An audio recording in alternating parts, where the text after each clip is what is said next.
नमस्कार, जी न्यूज देख रहे हैं आप। मैं हूं अदिति अवस्थी। सुबह के 10:30 बजने वाले हैं और बुलेटिन की शुरुआत कोरोना के नए आंकड़ों के साथ।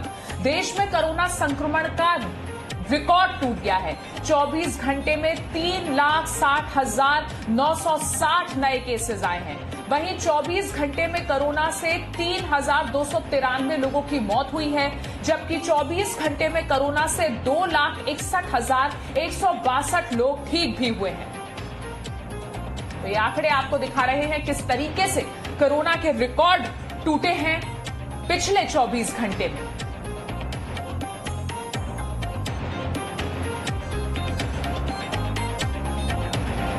और अब आपको यह भी बताते हैं कि पिछले 3 दिनों में देश में कोरोना के नए केसेस और मौत के आंकड़े बढ़े हैं। आपकी टीवी स्क्रीन्स पर वो आंकड़े हैं जो पिछले 3 दिन में हमारे पास आए हैं। कल हमने देखा कि संक्रमण की रफ्तार थोड़ी धीमी लगी आंकड़ों के लिहाज से, लेकिन आज कोरोना संक्रमण का रिकॉर्ड फिर टूटा है। 24 घंटे में रिकॉर्ड 3,60,960 नए केस आए हैं।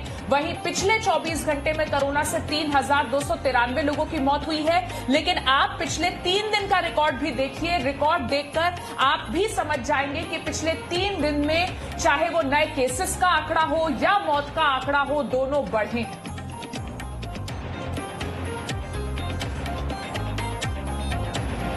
और ये बढ़ते आंकड़े क्या ट्रेंड बयां कर रहे हैं, ये बताने के लिए और ज्यादा जानकारी देश के अलग अलग शहरों से देने के लिए मेरे कई सहयोगी इस वक्त जुड़ गए हैं मेरे साथ।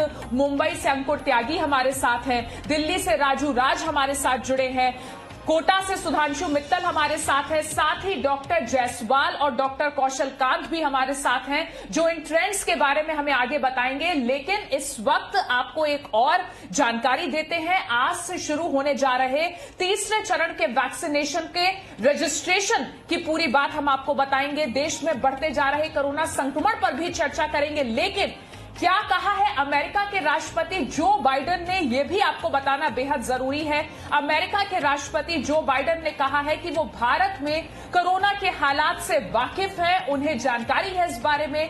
कल बाइडेन ने प्रेस कॉन्फ्रेंस में खास तौर पर बताया कि उनकी प्रधानमंत्री मोदी से इस बारे में लंबी बातचीत हुई है। अमेरिका भारत को वैक्सीन बनाने के लिए जरूरी सामान भी भेज रहा है। तो जो बाइडेन ने एक प्रेस कॉन्फ्रेंस के दौरान आखिर में जब उनसे एक सवाल किया गया तो उन्होंने कहा कि ये इंडिया से जुड़ा सवाल है।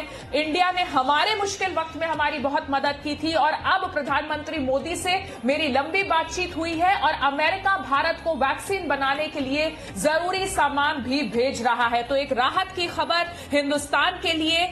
जिस तरीके से अमेरिका ने, हालांकि शुरुआत में थोड़ी देर हुई, लेकिन जब अमेरिका ने अब मदद का हाथ आगे बढ़ाया है और जरूरी सामान भेजने की बात कही है, तो कहीं ना कहीं वो हिंदुस्तान के लिए एक राहत की बात है।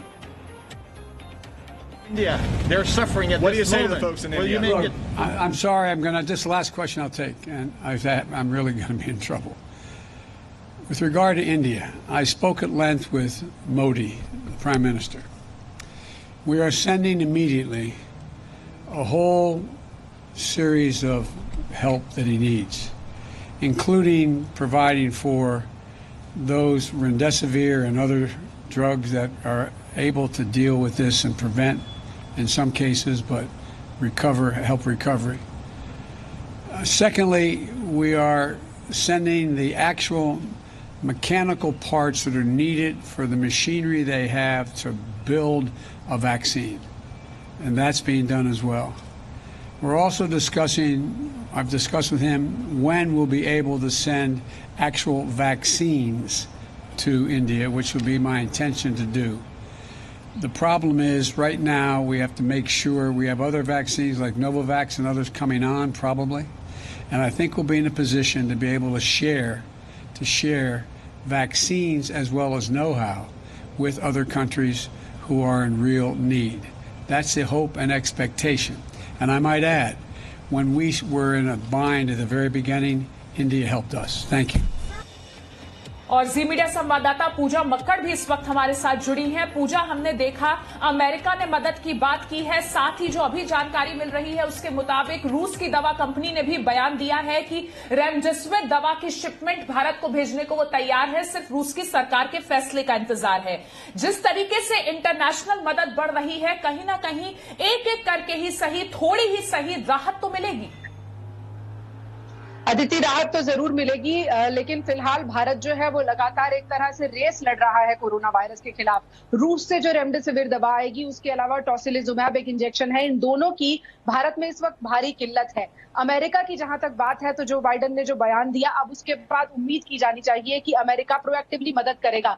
3 दिन पहले तक अमेरिका की आलोचना हो रही थी क्योंकि अमेरिका ने बहुत ज्यादा रुचि नहीं दिखाई थी। उसके बाद जब इंटरनेशनल लेवल पर भी इस बात की आलोचना हुई तो कल हमने देखा कि इस बयान से अब भारत को थोड़ी उम्मीद जरूर है कि अंतर्राष्ट्रीय स्तर पर बड़ी मदद मिलेगी। लेकिन जो आंकड़े आपने अभी बताए कि 2,60,000 लोग ठीक हुए और 3,60,000 लोग आज नए ऐड हो गए। अगर पिछले साल की बात करें तो पिछले साल ये आंकड़ा एकदम उलट होता था। संक्रमित होने वालों की संख्या अगर 10 होती थी तो ठीक होने वालों की संख्या उस दिन 40 होती थी। इसीलिए हम कोरोना वायरस से इंडिपेंडेंटली, आत्मनिर्भर तरीके से भी लड़ाई लड़ पाए थे।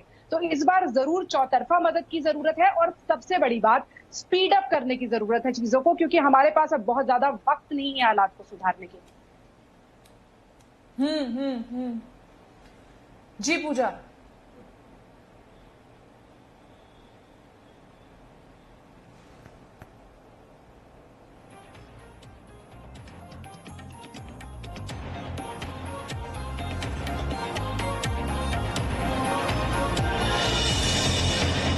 और पूजा से हमारी बातचीत आगे भी जारी रहेगी। अंकुर का रुख करते हैं। अंकुर मुंबई से हमारे साथ जुड़े हैं। अंकुर, मुंबई के धारावी से जो खबर आई है, जिस तरीके से संक्रमण की रफ्तार वहां कम हुई है, वो कुछ राहत देती है मुंबई में। देखिए, सिर्फ आप धारावी की बात कर रही हैं, आप पूरे मुंबई की अगर बात करेंगे तो पूरे मुंबई में आंकड़े लगातार अभी 2 दिनों से कम आ रहे हैं। कम का मतलब है जहां पहले 7,000, 8,000, 9,000 के 10,000 तक पहुंचे थे आंकड़े हर दिन के हिसाब से, वो आंकड़े घटकर अब 4,000 के नीचे या 4,000 के आसपास हो चुके हैं। लेकिन जो दूसरी समस्या इसके साथ संक्रमण के कम होने की जहां आ रही है बात, वहां दूसरी समस्या ये आ रही है वैक्सीनेशन को लेकर। तीसरे दौर की वैक्सीनेशन का दौर शुरू होने वाला है। हम मुंबई में खड़े हुए हैं बीकेसी में। ये जो मेरे पीछे जंबो सेंटर आप देख रही हैं, ये महाराष्ट्र का सबसे बड़ा जंबो सेंटर है बीकेसी का। और आज यहाँ पर हालात देखिए, ये है आज यहाँ पर इस वक्त यहाँ पर जो वैक्सीनेशन है उसको यहाँ पर बंद कर दिया गया है। साफ तौर पर यहाँ बोर्ड लगा दिए गए हैं कि वैक्सीनेशन इज नॉट अवेलेबल। लोग आ रहे हैं दूर दूर से और उनको इस बात की इत्तला भी नहीं की जा रही है कि वैक्सीनेशन नहीं हो रहा है। और लोग इसी विश्वास में यहाँ पर आ रहे हैं कि आंटी आप कहाँ से आई हैं? कहाँ से आई हैं? से। आपको बताया गया था कि आपका आज यहाँ पे वैक्सीन नहीं मिलने वाली है? नहीं बताया। नहीं बताया? किसने नहीं बताया? आपको मैसेज आया था कि वैक्सीनेशन आपको वैक्सीन दी जाएगी? नहीं, मैसेज नहीं है। तो आप यहाँ पर कैसे आई? अचानक से रैंडम आई हैं या कैसे? सेकंड डोज लेने आए हैं। हाँ, तो मैसेज के थ्रू पता चला होगा ना आपको? नहीं, हम लोग 42 दिन के हिसाब से आए। अच्छा, और कोई ऐसा अपडेटेड नहीं आया? कभी आने का वापस। ये आपको बताया, अंदर से बताया क्या, नहीं बताया क्या? फोन करके आओ, हो जाएगा। फोन करके आओ। कौन सा फोन नंबर है बताया क्या? ऑर्डर लगाया। तो देखिए, ये हालात हैं यहाँ पर। जो लोग हैं वो बड़े बहुत हैं। यहाँ एक ग्रुप मैं आपको दिखाऊं, ये सुबह से आया हुआ है ग्रुप है और इन जैसे पता नहीं कितने सामने बैरिकेटिंग कर दी गई है और जो लोगों की गाड़ियां हैं वो आने से यहाँ पे रोक दी गई हैं। लोग बड़े बुजुर्ग जो हैं चलकर यहाँ पर आ रहे हैं और ये जो ग्रुप है यहाँ पर लगातार मैं सुबह से देख रहा हूँ। आप सर कहाँ से आए हैं? हम सर अंधेरी से आए।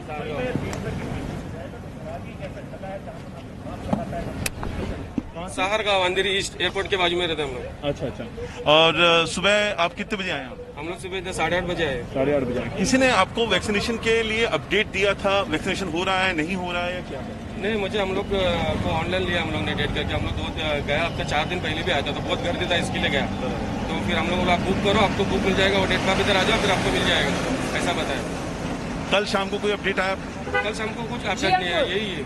तो आप आज सुबह आए और सुबह आके आपको क्या जवाब दिया? सुबह आके हम लोग बाहर खड़ा था, कब से 1 घंटे से बाहर खड़ा था। उसके बाद हम अंदर आए, छोटा ही नहीं था वो अंदर आने के लिए। तो देखिए, ये जो मैं आपको हालात जो बता रहा हूँ वो यही बात है कि जो लोगों को वैक्सीनेशन को लेकर बहुत ज्यादा दिक्कत आ रही है, क्योंकि कई सेंटर्स ऐसे हैं जहां पर वैक्सीनेशन पहुंची नहीं है या खत्म हो गई है, लेकिन लोगों को इसके बारे में अपडेट नहीं हो पा रही है। जी अंकुर हमारे साथ दिल्ली से राजू राज भी हैं, एक बार उनका भी रुख कर लेते हैं। राजू, दिल्ली में इस वक्त क्या स्थिति है? दिल्ली में जिस तरीके से पिछले 2 दिनों से हम देख रहे हैं कि चाहे वो बेड्स बढ़ाने के बारे में बात हो रही हो, ऑक्सीजन सिलेंडर्स मुहैया कराने के बारे में बात हो रही हो, ग्राउंड रियलिटी क्या कहती है?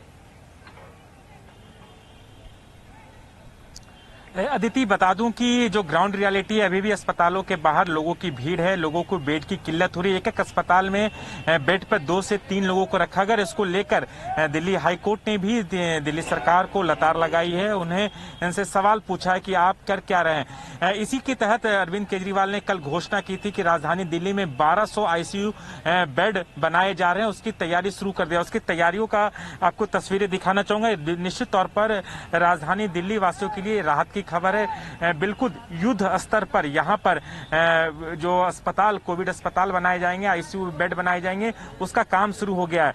ये तस्वीरें हैं दिलसाद गार्डन के रामलीला मैदान की, जो सीधे जीटीबी हॉस्पिटल से अटैच होगा और यहाँ पर 500 आईसीयू बेड बनाए जाएंगे। इसके अलावा एलएनजेपी के पास जो रामलीला मैदान है, वहां पर 500 बेड तैयार किए जा रहे हैं। राधा स्वामी में 200 बेड बनाए जा रहे हैं, ताकि जो बेड की किल्लत है उसे दूर किया जाए। क्योंकि अस्पतालों के बाहर लोगों की परेशानी यही है कि अस्पतालों में उन्हें बेड नहीं मिल रहे हैं, अस्पतालों में ऑक्सीजन की कमी है।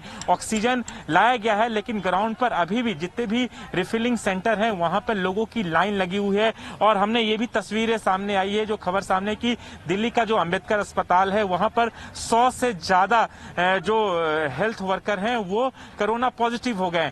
वहां जो मरीज हैं उनके लिए एक परेशानी का सबब बन सकता है। उसकी परेशानी को कैसे दूर किया जाए, इसको अभी देखना पड़ेगा। लेकिन अभी राहत की खबर राजू बने रहिए हमारे साथ। डॉक्टर जायसवाल हमारे साथ जुड़े हुए हैं। डॉक्टर जायसवाल, जैसा कि मेरे अलग अलग सहयोगी बता रहे थे, खासतौर पर जब अभी दिल्ली की बात आपने सुनी, तो दिल्ली में ग्राउंड रियलिटी अभी भी चिंताजनक है, दिल्ली वाले बहुत परेशान हैं।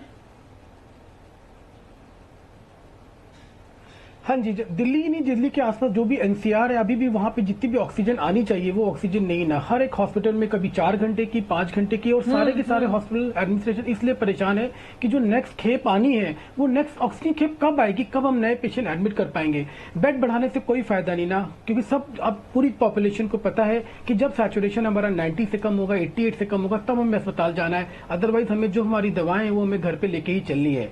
यानी बेड से प्रॉब्लम सॉल्व नहीं होगी, वेंटिलेटर से भी प्रॉब्लम सॉल्व नहीं होगी। सबसे इंपॉर्टेंट है किसी तरीके से ऑक्सीजन कैपेसिटी को बढ़ाया जाए। जब तक ऑक्सीजन कैपेसिटी नहीं बढ़ेगी, तब तक बेड लगाने से भी कोई फायदा नहीं ना। हमें आइसोलेशन बेड नहीं बनाने हैं, हमें ऑक्सीजन बेड बढ़ाने हैं। हमारे पास जो प्रॉब्लम है, जो नुकसान हो रहा है, जो पेशेंट अनएड्रेस जा रहा है, वो ऑक्सीजन बेड की कमी से। तो उसको किसी तरीके से हम लोग को बढ़ाना है, किसी तरीके से हम लोगों को जीनोमिक्स को बढ़ाना है, किसी तरीके से वैक्सीन प्रोडक्शन को बढ़ाना है। जो हमारे पास प्रॉब्लम, अब ये मेन प्रॉब्लम है, बेड बढ़ाने से कुछ नहीं होगा इसके अंदर। जी डॉक्टर जायसवाल। डॉक्टर कांत भी हमारे साथ हैं। डॉक्टर कौशल कांत, अभी भी वही दिक्कत जो लगातार पिछले कुछ दिनों से हम फेस कर रहे हैं, डिमांड और सप्लाई में जो डिफरेंस है, डिमांड बहुत ज्यादा है, सप्लाई उतनी नहीं है। अदिति जी, मैं यही बात पिछले 3 हफ्ते से लगातार कह रहा हूं कि जब तक ये डिमांड और सप्लाई का मिसमैच बराबर नहीं होता, दुनिया की कोई ताकत इस क्राइसिस को ठीक नहीं कर सकती। और उसको ठीक करने का एक ही रास्ता है, वो है जनता कर्फ्यू या लॉकडाउन। इस समय मेडिकल मैनेजमेंट के लेवल पे जो भी पॉसिबल है वो हॉस्पिटल्स में हो रहा है, लेकिन मेडिकल मैनेजमेंट भी कंप्रोमाइज हो रहा है बिकॉज ऑफ एडमिनिस्ट्रेटिव प्रॉब्लम, क्योंकि सप्लाई चेन प्रॉपर नहीं चल रही है। और दिल्ली की बात आप कर रही हैं, मैं दिल्ली में कल भी मैंने आपको एक ऑर्डर दिखाया था जिसमें ये 100 कमरे बुक कराए गए थे जुडिशियल ऑफिसर्स के लिए, जिसपे हाईकोर्ट में, और मैं मीडिया का थैंक यू बोलना चाहता हूँ कि मीडिया की वजह से ये बात वहां पहुंची और वो कैमरे कैंसिल हुए। मैं उससे 2 दिन पुराना एक ऑर्डर अभी मुझे पता चला है, जो मैं दिखा रहा हूं। ये ऑर्डर है, ये दिल्ली गवर्नमेंट का ऑर्डर है। इसमें दिल्ली सरकार के अफसरों और उनकी फैमिलीज के लिए विवेक विहार का ginger hotel, park plaza Shahdara, hotel Leela ambience, hotel golden tulip के कमरे बुक किए गए हैं। जो अभी 70, 50 और 50, ये 3 होटल में करीब 150 से ज्यादा कमरे खाली हैं। वो इसलिए खाली हैं क्योंकि वो रिजर्व किए गए हैं गवर्नमेंट ऑफिसर्स की फैमिली के लिए।